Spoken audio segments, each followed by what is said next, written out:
everyone, this is Kritika and welcome back to our YouTube channel Rules of Commerce. We are studying Unit 4 of Institutional Economics and for today our topic is market failure. What is market failure? Before understanding the term market failure, let's understand what is market. What do you mean by market? Market क्या होता है आप भी समझते होंगे, एक ऐसा place जहाँ पे आप सामान को खरीदते और बेचते हैं उसे हम मार्केट बोलते हैं. A market is a place where two parties usually buyers and sellers can gather to facilitate the exchange of goods and services. Market एक ऐसा प्लेस होता है जहाँ पे आप सामान को खरीदते और बेचते हैं. And the next term is what is price. What do you mean by price? The amount of money charged for a product or service or the sum of the values that customers exchange for the benefits of having or using the product or service. जब भी आप सामान को खरीदते और बेचते हो तो उसके लिए आपको कुछ ना कुछ प्राइसेस पे करना होता है. वो प्राइस जिस पे आप सामान को खरीदते या बेचते हो उसे ही हम प्राइस बोल रहे हैं. वो वैल्यू ऑफ मनी, वो अमाउंट ऑफ मनी जिस पे आप सामान को खरीदे या बेचे हो उसे हम क्या बोलते हैं? प्राइस. में हमारा मार्केट फेलियर, मार्केट फेल हो जाता है. मार्केट फेल कब होता है? जब quantity demanded is not equal to quantity supplied. Quantity demanded is not equal to quantity supplied.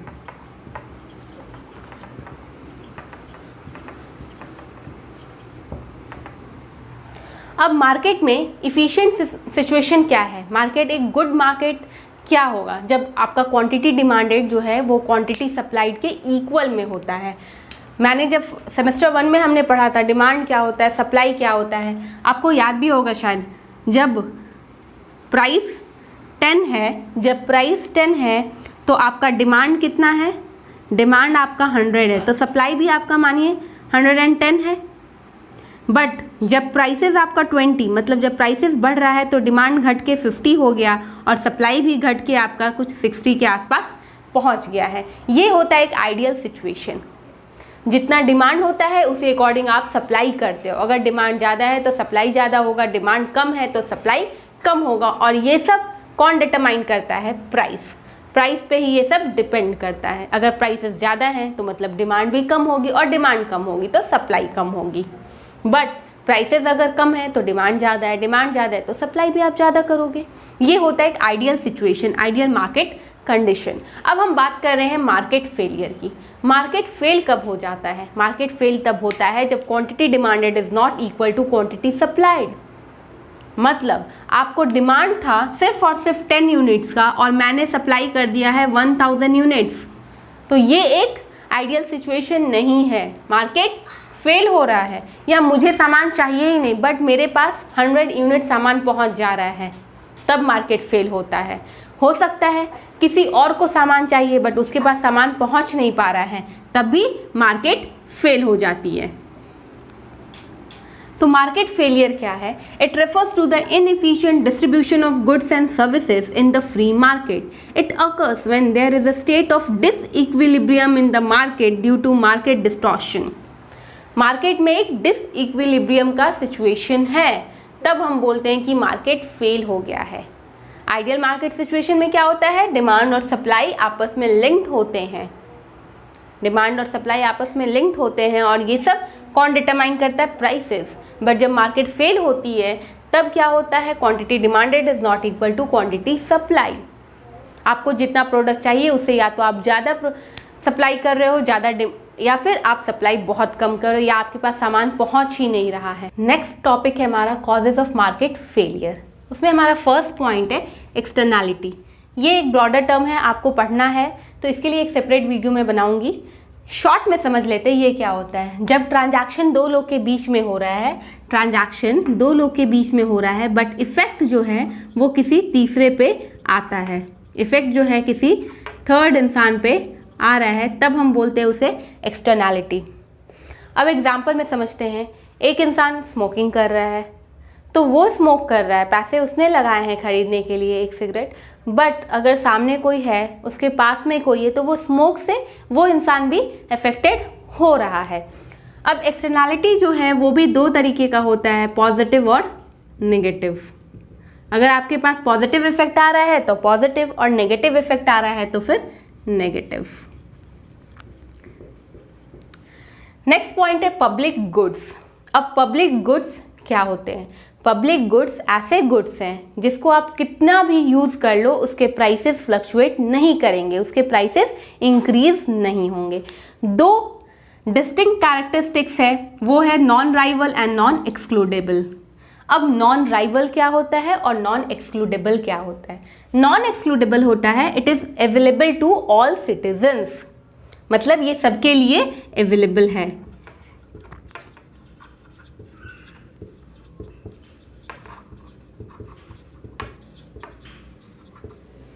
अब नॉन राइवल क्या होता है? नॉन राइवल होता है कि आप कितना भी यूज़ कर लो उसका सप्लाई में कोई फ़र्क महसूस नहीं होगा। आप कितना भी यूज़ कर लो उसका सप्लाई ड्विंडल नहीं होगा, कम नहीं होगा। तो पब्लिक गुड्स कैसे गुड्स है? पब्लिक गुड्स ऐसे गुड्स होते हैं जो नॉन राइवल होते हैं, नॉन एक्सक्लूडेबल होते हैं और आप कितना भी यूज़ कर लो उसके प्राइसेस जो हैं वो बढ़ते नहीं हैं। ऐसा नहीं है कि 10 लोग यूज़ कर रहा है तो प्राइसेस अगर 100 है, 20 यूज़ करेंगे तो प्राइसेस 200 हो जाएंगे, ऐसा कुछ नहीं होता है पब्लिक गुड्स में। तो अब पब्लिक गुड्स का एग्जाम्पल क्या हो सकता है? National defence, enforcement of law, आपका पार्क हो सकता है, जो आपके पब्लिक पार्क्स होते हैं, आप वहाँ भी चले जाओ तो वो पार्क 2 लोग भी यूज़ कर सकता है या 100 लोग भी यूज़ कर सकता है, उसका सप्लाई घटेगा? नहीं घटेगा। सबके लिए वो अवेलेबल भी रहता है ना। पुलिस सर्विसेज है, आप टैक्सेस पे करो या मत करो, आप पुलिस सर्विस अवेल करते हो। तो ये सब है हमारा पब्लिक गुड्स। पब्लिक गुड्स के साथ साथ आपको पढ़ना था कॉमन रिसोर्सेज, एक टॉपिक ये भी है कॉमन रिसोर्सेज। तो कॉमन रिसोर्सेज में ऐसे गुड्स आते हैं जो नॉन एक्सक्लूडेबल हैं बट राइवल हैं।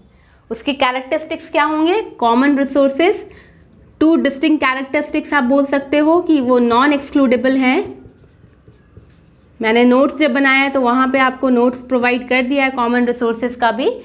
कॉमन रिसोर्सेज जो हैं वो नॉन एक्सक्लूडेबल होंगे बट राइवल होंगे, जबकि पब्लिक गुड्स क्या होता है?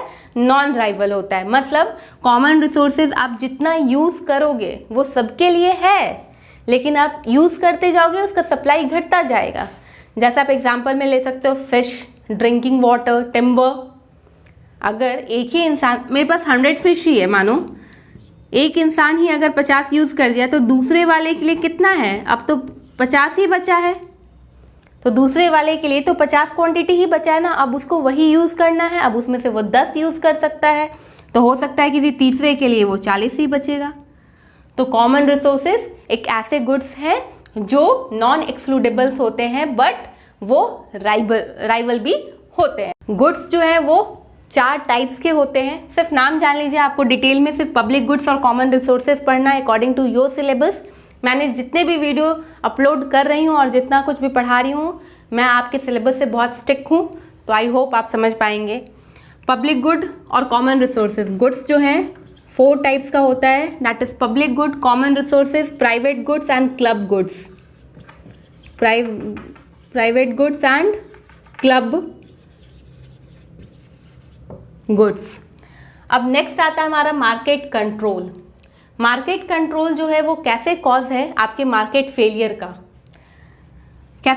मार्केट पे आपका कंट्रोल होना चाहिए।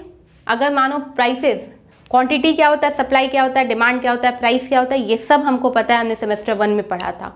तो अब हम सिर्फ टर्म बात करने वाले हैं। मार्केट का कंट्रोल रहना है। अगर प्राइसेस डिटरमाइन करने के लिए मुझे पावर मिल जाए तो फिर क्या होंगे? मार्केट फेलियर हो जाएगा, क्योंकि मैं अपने अकॉर्डिंग प्राइसेस सेट करूंगी। अगर बायर को भी ये मार्केट का कंट्रोल दे दिया जाए, उसको बोल दिया जाए कि आप प्राइसेस सेट करो, तब भी मार्केट फेल कर जाएगा, क्योंकि हो सकता है वो एप्रोप्रिएट प्राइस सेट ना करे, या तो ज़्यादा कर दे या फिर कम कर दे। सिमिलरली अगर सप्लायर को भी बोल दिया जाए कि आप मार्केट को कंट्रोल कर लो, प्राइसेस को बता लो, प्राइसेस फिक्स कर लो, तो भी मार्केट फेल हो जाएगा। मोनोपोली का सिचुएशन भी तो यही होता है ना, उसमें भी मार्केट फेल करता है, वो आइडियल सिचुएशन नहीं है। अब मोनोपोली मार्केट क्या होता है ये भी मैंने पढ़ाया है सेमेस्टर 1। अगर ये सब भी भूल गए हो तो प्लीज़ वापस से जाके वो सारे लेक्चर्स देखो। Lack of perfect information. अब लैक ऑफ परफेक्ट इन्फॉर्मेशन ये किसके लिए बोल रहे हैं? बायर्स और सेलर्स दोनों के लिए। बायर्स और सेलर्स अगर दोनों को ही इंफॉर्मेशन सही नहीं है कितना प्राइस होना चाहिए और कितना प्राइस है मार्केट में, तब भी मार्केट फेल हो जाएगा। हो सकता है बायर के व्यू पॉइंट से हम पहले सोचते हैं, खरीदने वाला को पता नहीं है ये मार्कर खरीदना है, खरीदने वाले को, एक बायर को एक मार्कर चाहिए, 10 रुपये की ये मार्कर है, उसको ये प्राइस पता नहीं है, उसे लगता है कि ये 50 रुपीज़ की है और वो 50 रुपीज़ पे करके आ जाता है। इस कंडीशन में भी मार्केट फेल हो जाएगा। सेलर के पॉइंट ऑफ व्यू से सोचते हैं तो ये 10 रुपये का सामान है, वो 50 रुपये में बेच रहा है, तो यहाँ भी मार्केट फेल हो जाएगा। तो आपको प्राइसेस एकदम एप्रोप्रिएट सेट करना होगा, तब मार्केट फेल नहीं होता है। तो lack of perfect information is all about pricing. अगर आप प्राइसेस सही से सेट नहीं किए हो, खरीदने वाले को ये नहीं पता है कि प्रोडक्ट कितने में है और बेचने वाले को भी ये नहीं पता है कि एप्रोप्रिएट प्राइस क्या है, मुझे कितना पे करना है, कितने में खरीदना है, तो मार्केट फेल हो जाता है। नेक्स्ट पॉइंट हमारा फैक्टर मोबिलिटी, मतलब जो फैक्टर्स हैं, फैक्टर्स ऑफ प्रोडक्शन, जैसे आपका रॉ मटेरियल है, लेबर है, उसको एक प्लेस से दूसरे प्लेस पे जाते रहना होगा।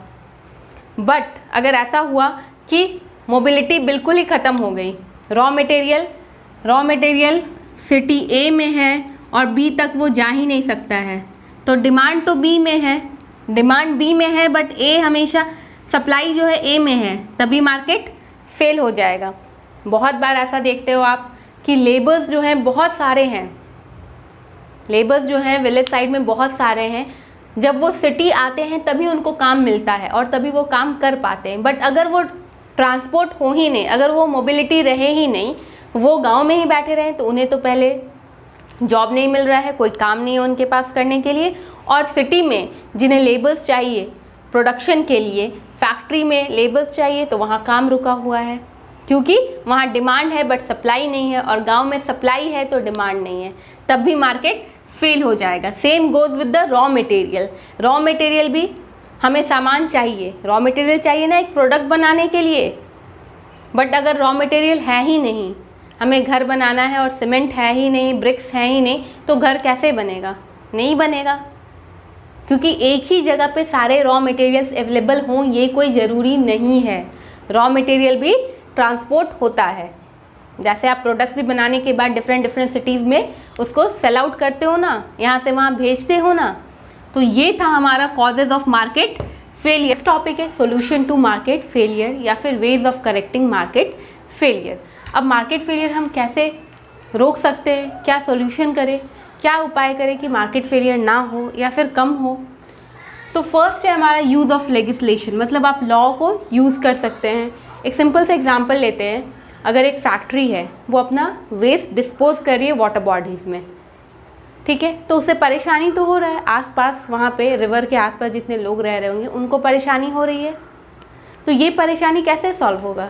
या तो फैक्ट्री ओनर उसके साथ कुछ बार्गेन करे, कुछ पैसे उनको दे, बट ये भी तभी संभव है ना जब 2-4 लोग होंगे।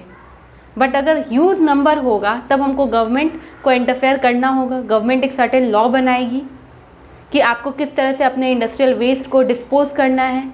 बहुत सारी केमिकल फैक्ट्रीज भी होती हैं जिनके स्मोक्स जो है हमारे हेल्थ के लिए अच्छे नहीं हैं, तो वहाँ भी गवर्नमेंट जो है एक लॉ बनाती है कि आपको किस तरह से काम करना है। तो ये हमारे यूज़ ऑफ लेजिस्लेशन, मतलब आप लॉ को यूज़ करके भी मार्केट फेलियर कम कर सकते हैं। पॉइंट हमारा taxes and subsidies. Taxes and subsidies आप अलग से भी एक पॉइंट में लिख सकते हो, या फिर कंबाइन करके लिख सकते हो, या फिर प्राइस मैकेनिज्म लिख सकते हो। टैक्सेस लगाने से क्या फ़ायदा होता है? वो आप प्रोडक्शन हो रही है, फैक्ट्री ओनर्स क्या कर रहे हैं, एक प्रोडक्ट को बहुत ज़्यादा प्रोड्यूस करते जा रहे हैं, बट जितना डिमांड है उतना ही ना प्रोड्यूस करना है। तो अगर आप टैक्सेस लगा दोगे तो अगर डिमांड 100 है तो वो कोशिश करेंगे कि 110 यूनिट्स तक ही प्रोडक्शन करें, क्योंकि जब टैक्सेस लग जाता है तो उसका प्राइसेस क्या होता है, प्राइसेस थोड़े बढ़ जाएंगे। तो इसीलिए वो क्या करेगा, उतना ही प्रोडक्शन करेगा जितना मार्केट में रिक्वायरमेंट है। अब सब्सिडीज़ लगा दो, गवर्नमेंट को सब्सिडी इम्पोज कर देनी चाहिए ऐसे प्रोडक्ट्स पे जो सबको ज़रूरत है। अब सब्सिडीज़ अगर प्रोडक्ट्स पे लगा दिए जाएंगे तो क्या होंगे, वो प्रोडक्ट्स जो है उनके प्रोडक्शन जो है वो बढ़ाए जाएंगे, सो दैट जो इनएफिशिएंट डिस्ट्रीब्यूशन है, इनसफिशिएंट डिस्ट्रीब्यूशन जो मार्केट में हो रहा है, सबके पास वो प्रोडक्ट नहीं पहुंच पा रहा, ऐसा ना हो, क्योंकि सब्सिडी हुआ है मतलब सबके पास पहुंचाना है उस प्रोडक्ट को। तो आप प्रोडक्शन बढ़ा दोगे, तो इस तरह से मार्केट फेलियर नहीं होगी। अब थर्ड पॉइंट है हमारा ट्रेडेबल परमिट। अब आपको भी पता है हमें पोल्यूशन परमिट्स लेने होते हैं, ट्रेडेबल परमिट्स लेने होते हैं। ये सब क्या है? एक फैक्ट्री जो है जब प्रोडक्शन करती है तो वो बहुत सारे स्मोक्स आते हैं और उससे एयर पोल्यूशन होता है, तो गवर्नमेंट जो है उनको परमिट देती है, पोल्यूशन परमिट देती है कि आप इस लेवल के बाद, इस सर्टेन लेवल के बाद आप पोल्यूशन नहीं कर सकते हो। आपको क्या करना है? उसे मैनेज करना है। ट्रेडेबल परमिट्स में भी यही है, बहुत सारे ऐसे गुड्स हैं जिनके प्रोडक्शन जो है वो गवर्नमेंट रोकने की कोशिश करती है। आपको अगर वो प्रोड्यूस करना है, वो सेल करना है, तो आपको परमिट लेना पड़ता है। बस एग्जांपल है हमारा लिकर शॉप का, वहाँ पे आपको सबसे पहले परमिट लेना पड़ता है गवर्नमेंट से और तभी आप बेच सकते हो प्रोडक्ट्स को। तो आई होप आपको समझ आया होगा। This is all for today. Bye bye बच्चों, keep learning, keep hustling and don't forget to like, share and subscribe and do hit the bell notification icon to get the latest update.